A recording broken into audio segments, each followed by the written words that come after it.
Welcome to another video, guys. Today we're going to keep it short and sweet. We've got a nice simple map here. However, we are only going to bring 2 operators with us. So the only objective here is to eliminate the terrorists that are found within here. We did go ahead and turn off the going in blind mod. That way we can talk through a little easier how we want to approach a small structure like this when we've only got 2 operators. And typically we would of course want to have an entire team here with us.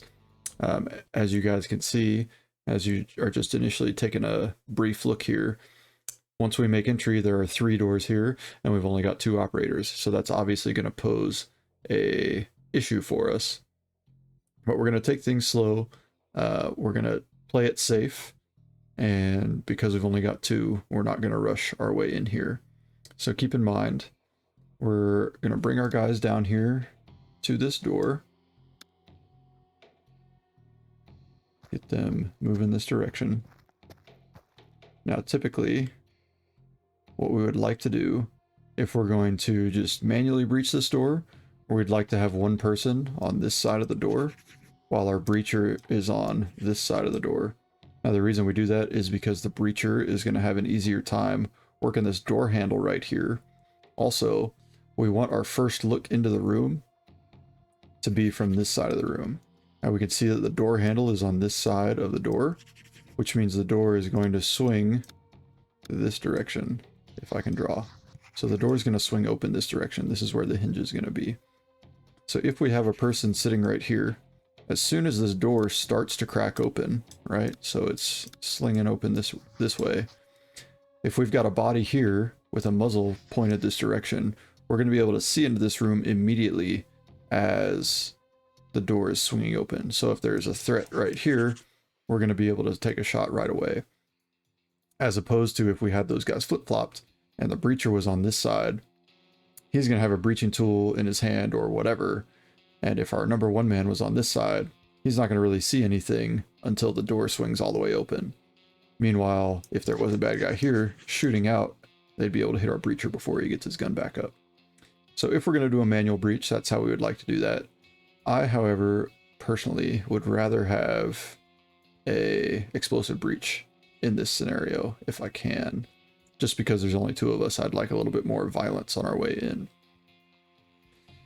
But regardless, we're going to orient this guy to the door, and he's going to roll this door and get to this opposite side. Light blue here is going to be our breacher. So we will go ahead and move them across as he clips through the door. We'll go ahead and get him to step off enough so that he can see into this room if it were to open up. We want his gun up. We don't want him into the wall with his gun down. Now, we can place a charge here, so I'm going to do that. So this is going to be our cover man while we get our charge down. We do, of course, want a cover man while we're planting a charge because bad guys on the inside could hear us and start sending rounds at us. If that's the case, we want to be able to send rounds right back. Placing charge. So we'll go ahead and get our charge set. Perfect. Now, real world, we've got a couple of options. If we had an entire team with us, we could probably just pull these guys out to the side, blow the door, and then rush our way in. I'm going to opt for a different option. The charge here is only going to really put its energy into the door lock. If this was a real charge that we were placing, we're not necessarily trying to take this thing off the hinges. If it is, we're going to have to take some steps back, but here, for whatever reason, we can't go any further into this direction. So he's going to be fine here. I'm going to pop this door, and as soon as this door blows open, right, it's going to swing open this way, and he's going to have a shot into this side of the room. As that happens, I'm going to have him get a flashbang inside. So we're going to blow the door, and then I'm going to pause it so we can get our flashbang in. All right, so as the door swings open, we see a civilian here. That's why we want this guy to have his gun up. Pretend that's a bad guy. Then we're going to want to take care of him first. So when it comes to the priorities of work, once we get inside here, we're obviously going to want to deal with hostiles first. Then we can deal with civilians. In this game, we don't have to do anything with civilians. Then we would focus on an open door and then a closed door. So if some bad guys are going to squirt out of here, then we want to take care of those open doors next.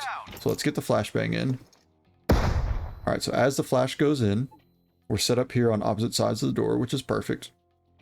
He has already seen across this way and knows that there are no threats coming out.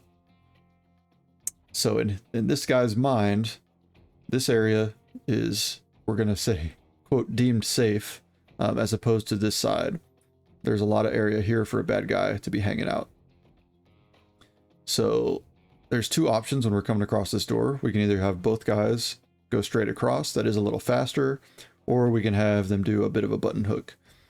So in this case, because he's already seen this direction, I'm going to have him do a bit of a button hook, come to the inside of the door. We're going to do what's called a limited threshold penetration. So we're just going to come into this side here. We're not going to run any walls or anything like that. So we're going to have him come in.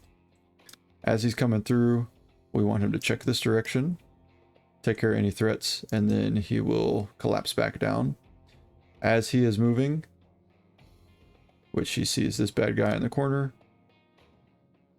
Not trying to move civilian, I'm trying to move Jones. We're going to have him roll in this way.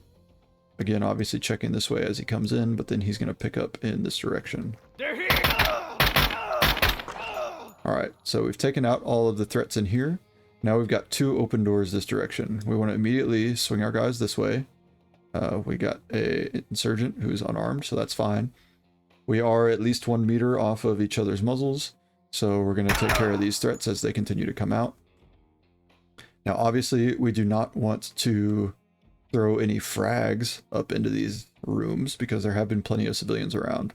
So we are in a bit of a tricky spot here, right? Because we've got one open door here, one open door here, and a closed door here.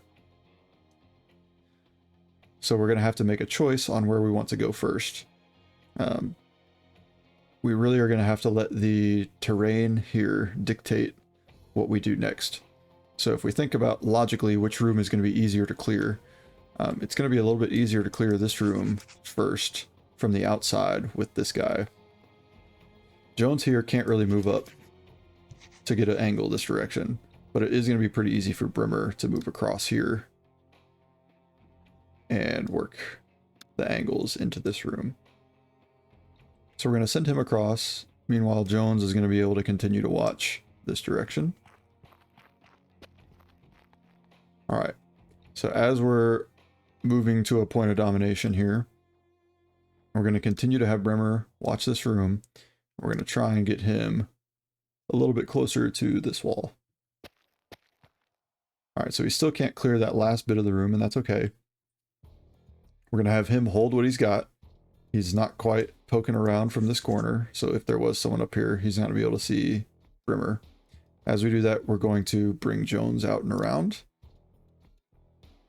And then we're going to sort of do a little crisscross here. We're going to start to move up this direction to clear out this room. Now, the only reason we're doing things like this is because we've only got 2 guys. If we had the numbers, if we got 5 guys in here, we'd send 2 into this room, 2 into this room, and have 1 hold on this door until we had another person with us. So I am going to adjust his fire to deep into that room. And we can slowly work our way up and clear as much as we can there from the outside. So now we've got a interesting situation here. We can push Brimmer up a little bit more. We just want to make sure that we're not aimed directly at each other. So now we're at what you could consider a bit of a T intersection, right? So although there is this door here, don't worry, we haven't forgot about it. If you think about a T intersection hallway, it's sort of what we've got here.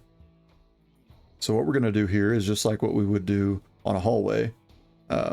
We've got both guys looking opposite as far as they can. You know, think of this, these guys are on 2 sides of the hallway, and then it splits out this way. So we've got them looking as far as we can this direction. So now we're going to have to roll, and we're going to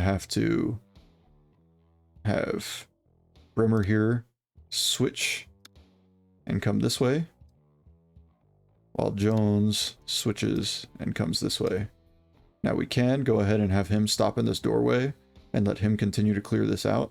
I'm okay with that because we have cleared this line so far and we're all good.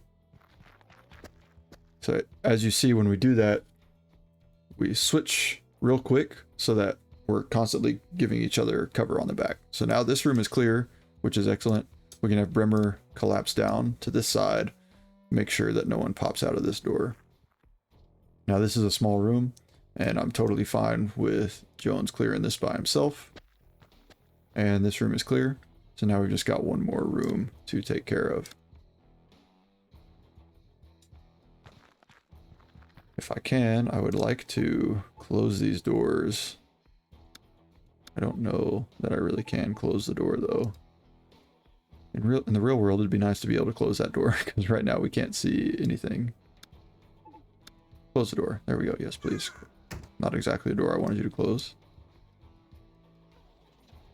Don't want you to kick that door. Can you please close this door?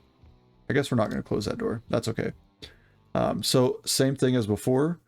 We're going to, same thing as down on this door. We're going to do the same deal on this door. So my breacher is going to come to this side, to the door handle side. And our number one man is going to set up so that once that door opens, he's got a good view into the room. Now I get it, this door is blocking, is what it is there. So I'm going to have him kick this door. All right, he doesn't see anything, mainly because the door's in the way, which sucks. So let's get a flashbang around this corner, which is not working very well because our geometry is all fucked up here. But now he has seen straight ahead is completely clear. There's no bad guys here. So we're just going to make him our number one man because this door is really fucking us up in this scenario. But we're going to do what's called running the rabbit. So our first man is going to move in the direction that is clear. And while he does that, he's going to be looking into this unknown direction. Our number two man is going to not run, but he's going to go into this unknown direction and be watching that way the whole time. So the reason that we do it like this is because you'll see as these two enter the room, they're both going to have their muzzles oriented in this direction, which is where there's probably a bad guy because we know there's not a bad guy right here. So you see we both get our muzzles right on him at the same time and the room is clear. So we will view the replay real quick. I don't think anyone even took any damage, which is awesome.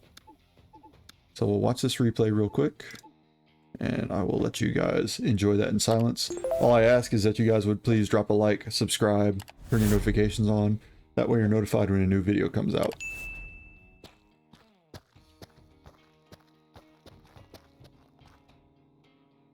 Placing charge. Flash out! They're here!